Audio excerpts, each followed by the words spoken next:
అక్కి పుల్ల లాంటి ఆడపిల్ల నేను నన్ను చిన్న చూపు చూస్తే ఊరుకోను ఎందులోని నీకు నేను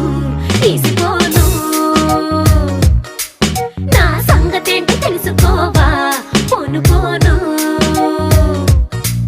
అచ్చమైన పల్లె రాణి పిల్ల నేను పచ్చి పైరగాలి పీల్చి పెరిగినాను ఏరి కోరి గిల్లి కజ్జా పెట్టుకోను నిన్ను చూస్తే ఇల్లగుండా ఉండలేను హై హై హై హే సూటు మూడు స్టైల్ సందరా లేని పోని డాబు మానరా ఈ ఊరిలో పై చేయనాదిరా నా గొప్పను ఒప్పుకో తప్పు లేదురా రేవులోని తాడి చెట్టు